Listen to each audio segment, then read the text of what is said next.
If you want to just skip to moving and doing the moves, go ahead and skip ahead.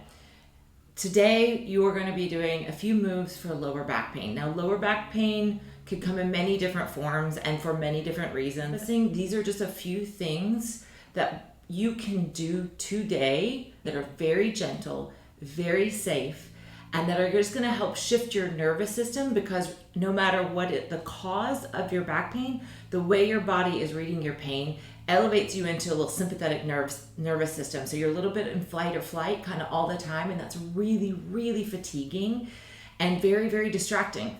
For props, optional, you can have a yoga block. You do not need it.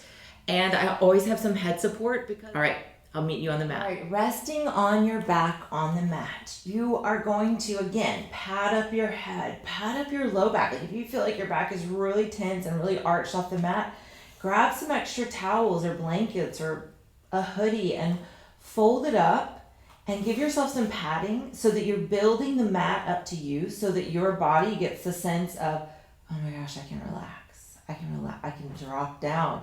I can surrender to gravity here. Because a lot of times your body's like bracing, and it's doing that for a beautiful reason, because it's trying to protect you from further injury or whatever the story is. It's trying to protect you. It's holding on to keep you together. And here you should set yourself up so that you can tell your brain, that can tell your body, I am safe. There's nothing that's going to happen. You're not going to fall here. You're not going to knock over. You're not going to hurt yourself here.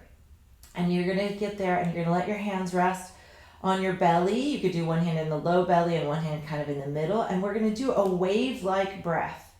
And we're going to imagine it starts in the lower belly, almost down into the pelvic floor. And you're going to let it wave all the way up into your chest. And it's not just the front, it's the side and the back that is all affected by your breathing. So you're going to inhale, starting at the bottom.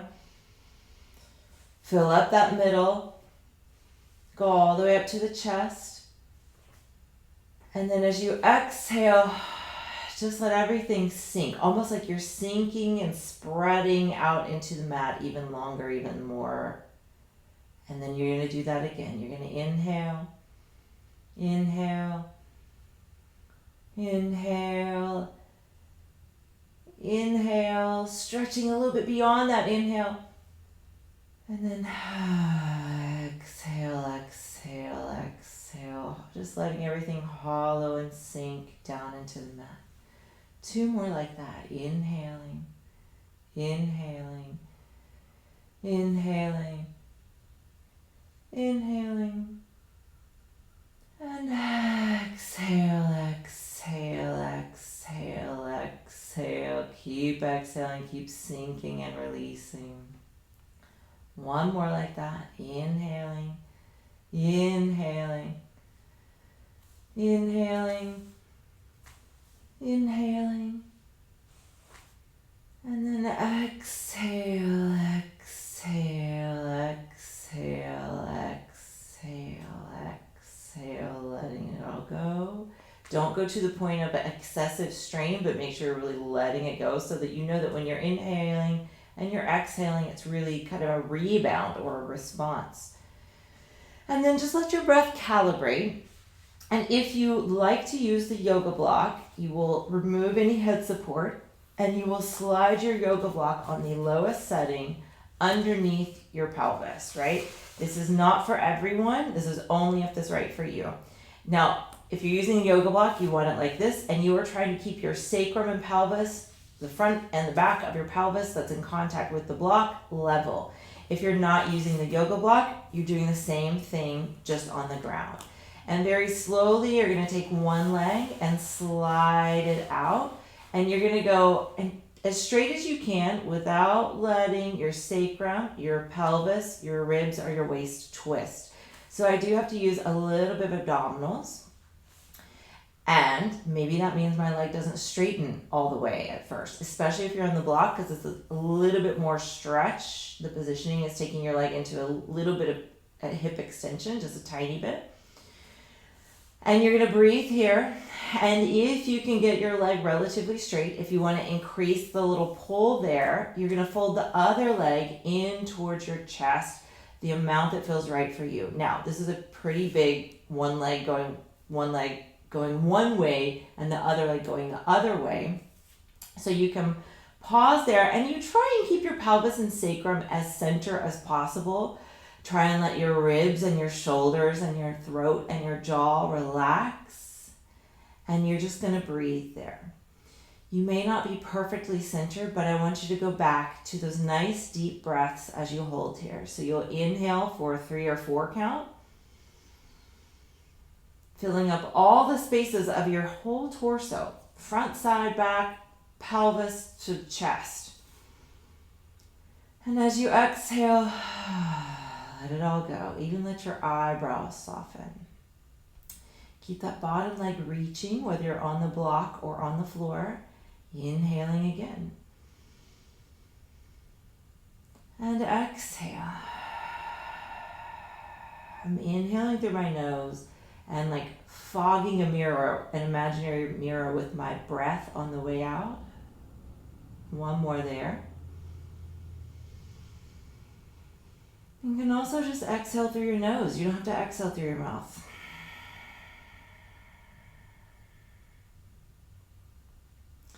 Your straight leg is going to bend and allow that foot to be on the ground. Whatever leg you've pulled into your chest, you're going to bring that leg down.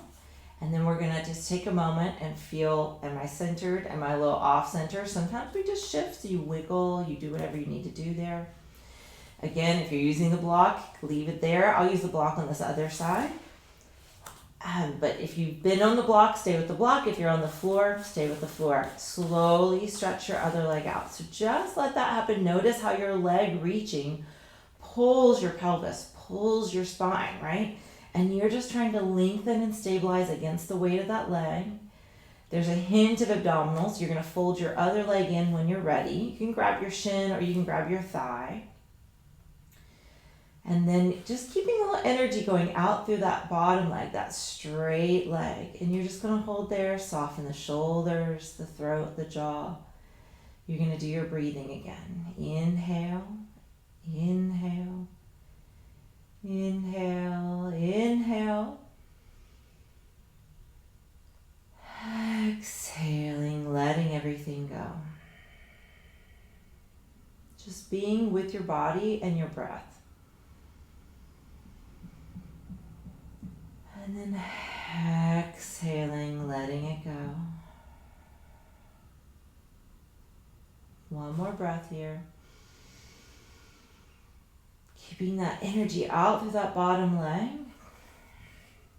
You're allowing that leg to pull on those hip flexor and trunk flexor attachments of the iliacus and the psoas. And it's a very modest quadricep stretch as well. And then on your exhale, let everything go. Slowly bend that bottom leg, plant that foot down.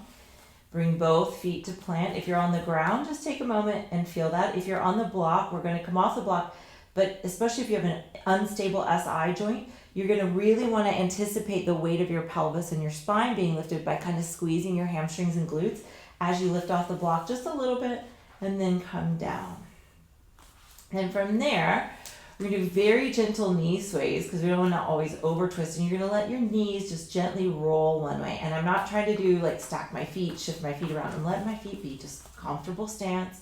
I'm rolling on the sides of my feet. My bottom leg is turning out. My top leg is turning in. That top leg hip will lift. I'm not going to go too extreme. I want you to listen to your body.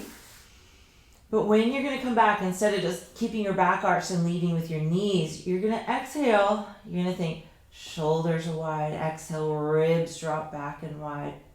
Waistline and then the pelvis. And then do the other side. Bottom leg turns out, top leg turns in. That top leg pulls that top hip and pelvis and low back. Breathe there. And on your exhale, you widen the back of the ribs down. You widen the back of the waist and the pelvis all the way to center. One more time with that. Again, that breathing. Inhale as you go into the stretch. Exhale as you kind of pour yourself back onto the mat to center. Inhaling as you twist. Exhale as you come center. From there, staying center, a few pelvic tilts here. So you're going to let your hands maybe find your hip bones, your pelvic bones here. You're going to exhale, let your pelvis curl towards your face, let your belly hollow back. And as your pelvis curls towards your face, it'll allow your back to get deeper into the mat. And from there, I just want you to be like, oh, am I still holding tension? Or can I acknowledge that it's safe for my back? Like, I'm okay. I can breathe here. And when you're ready, you're going to inhale and slowly let your pelvis roll back to a more neutral position where the pubic bone and the hip bones are level. And then if you feel comfortable, you even let it roll forward into what we call an interior pelvic tilt, which some of us need more posterior, some of us need more anterior, but we're going to pass through the range of motion that feels good for our body today. That's on an inhale. And then you're going to exhale, curl back, letting the belly hollow back, letting the ribs drop back. Inhale, going forward. One more like that. Exhale, hollowing, dropping back, curling the pelvis towards your face. If you want to take a few extra breaths, maybe you hold here and you take another breath in and out.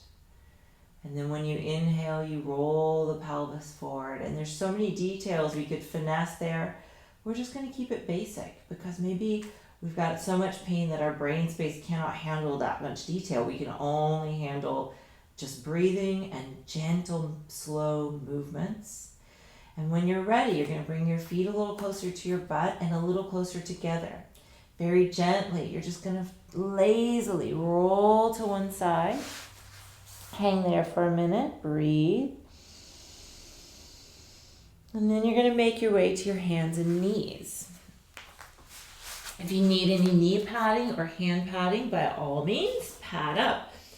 So with hands and knees, we're going to do cat-cow, but we're going to be really specific about the initiation, and we are going to sequence through the spine, starting at our tail in both directions. So on the hands and knees, hands under the shoulders, knees under the hips. Again, of course, we're working with our breath.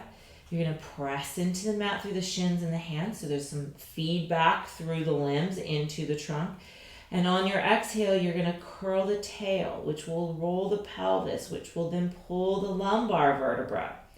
Then we'll pull into the thoracic vertebra. Then we'll affect the cervical vertebra all the way up to your skull as you round.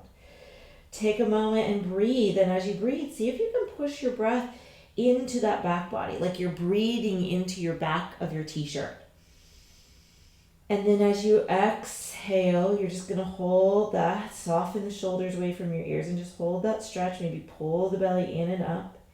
And then you're going to go the other way. You're going to let your tail lead again. So you're going to inhale, let your tail go up. And depending on the body, you might be able to do more arch than you could another day. And you're going to ripple all the way up through lumbar spine, thoracic, which is your rib cage, your cervical, and your skull. Right? And you're going to hold there, breathe.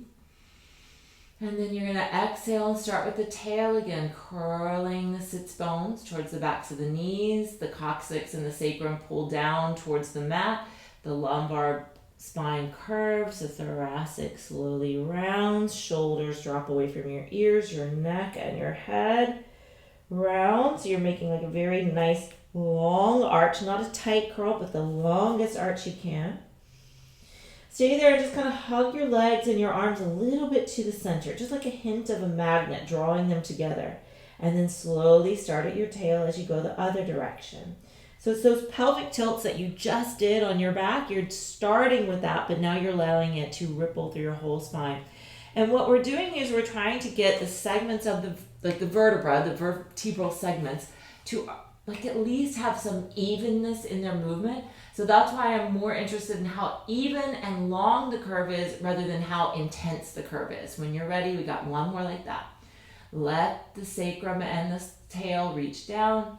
So it doesn't have to be like the most cat and the most extreme cow. It's more about creating space and even segmental movement through those segments, because hopefully by trying to move as evenly as possible, you start to set yourself up for better distribution of ground reaction force and gravity passing through your spine when you are vertical. Slowly you're going to lift your tail up, sits bones go with, sacrum will rotate, spine will start to mobilize, and it won't be perfect, but you do the best you can. All the way out through that head. And then you're slowly going to find a happy medium, and that might be different for everyone. So think, where could I aim my pubic bone and tail and sits bones back behind me that feels level?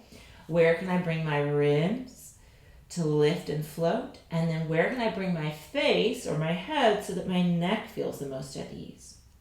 Then I'm going to reach and grab my head support. You could also use your yoga block for this if you've got a yoga block. And I'm just going to widen my knees and maybe bring my feet together. And this is different for every person, so listen to your body. You're going to gently round, and not even the most round that you just did, like a third of what you just did. So you're going to curl the tail a little bit under, and you're going to lift your navel and your ribs and allow your neck to lengthen, and then press with your arms and slowly shift back to like the world's slowest child's pose. Breathe here. If you've got a little bit of lower back disc issues, you might want to do less rounding and more hip hinging. If you just got tension in your back, you may want to do a little bit more rounding. Really pay attention to that lift of the ribs because that matters too. And you're shifting back into your world's slowest child's pose, letting your hips sink towards your heels. If your knees can't do this much bend, put something behind your knee that can help you stay upright, which might mean that your butt's a little higher than your head, and that's okay. And you're going to go back as deep as you can. I'm going to take my head support here to pad up my forehead.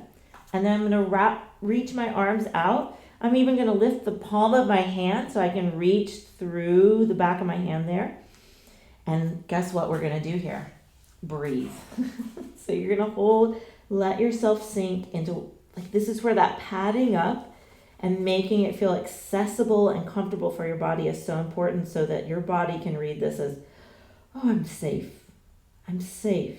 And you're going to hold here and you're going to take a deep breath in. Filling up your belly, filling up your back, filling up your ribs and your chest. As you exhale, just kind of hollow everything out. Think about your arms still reaching, your neck and head are nice and heavy and long, and your tail gets a little heavier. Doing that again, breathing in. And then exhale, exhale, exhale. One more. Exhale, exhale, exhale. Take your hands and crawl them over to one side. If you need to keep your head support, you can adjust. If you don't need it, you don't need it. I'm going to move my head over. I could put my head on the mat, but I really like having this because it allows me to get deeper into this low back yawn.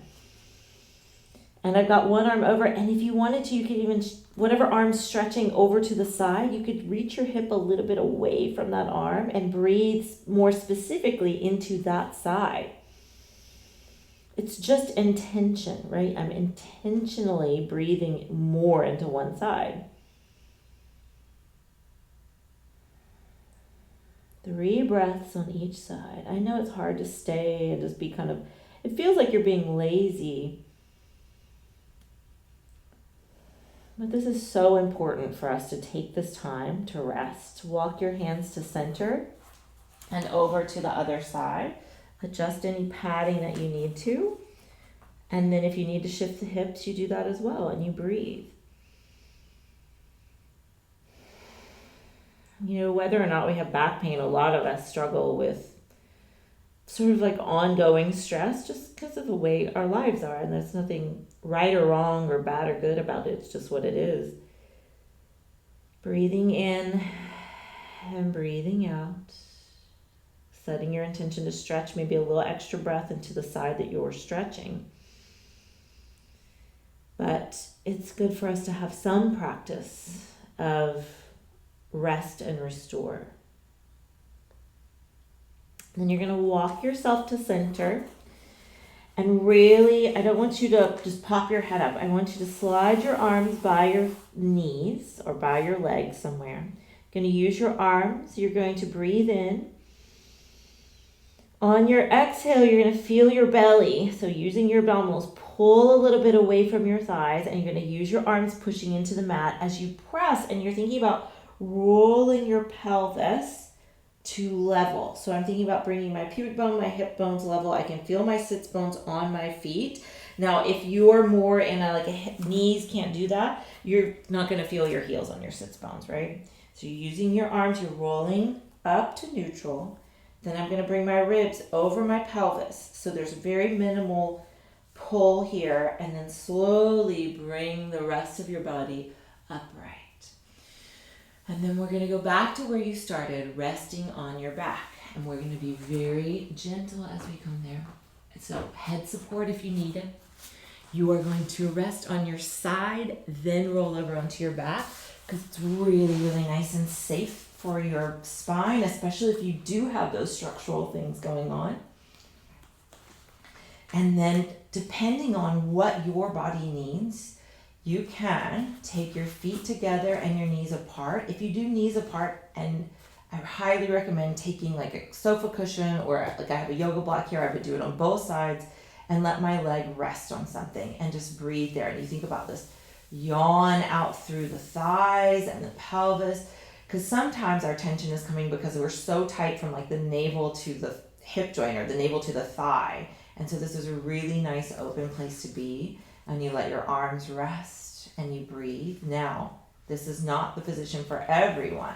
If you have more SI joint impingement and things like that, or you tend to arch more when your legs do that opening, maybe what you do instead is you walk your feet wide, like about shoulder width or a little bit wider, depending on the body, and you just let your legs turn in and your knees knock together, and you rest there. And this gentle internal rotation just biomechanically gives you a teeny bit more space, like microscopically, a little bit more space at your sacrum. So if you have sciatica issues, SI joint issues, sometimes this can help alleviate that. So pick your position. Make sure that your head is padded up to where your ribs can drop and rest.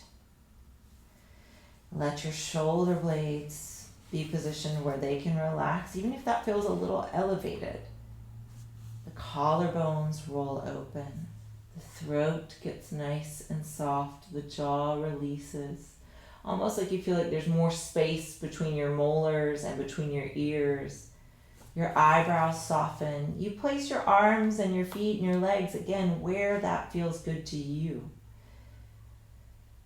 And you breathe and you go back to your wave breath. So you inhale, starting in the low belly, waving all the way up to the chest. And you exhale and you let that go. And then you settle into your normal breath pattern. And you imagine that you're sinking through the ground that you're laying on. So your feet get heavier. Your legs get heavier. You feel the femurs, the thigh bones, where they go into your pelvis. That releases and gets heavier, heavier, heavier, and it drives your pelvis into your mat. Like you're so heavy, you're going to indent the mat with your body. When your pelvis is allowed to drop and release into its form, your sacrum starts to go, where do I need to be? A lot of times it gets a little rotated or tipped, and it goes, I can rest here now that my pelvis is a little more settled. And then when that happens, then your spine goes, I can lengthen. And then because of that, your nervous system goes, I'm safe. And now your ribs can drop. And then your shoulder blades can drop, and then your collarbones can open. And then your neck elongates. And you stay there and breathe and rest for as long as you can. And when you're ready to come out of whatever position you've set up in, please take your time. Bring your legs and feet together. Bring them close. Bring everything close to the center of your body, because always when we take things out from the center, it's more challenging than coming in. So we're going to stay in really close. You will roll to one side when you're ready. Stay there for a moment. Use your arms to help you come up. And that's simple. That's it. That's all you have to do. And again, you can stay there and breathe and rest for as long as you need. All right, until next time, keep moving.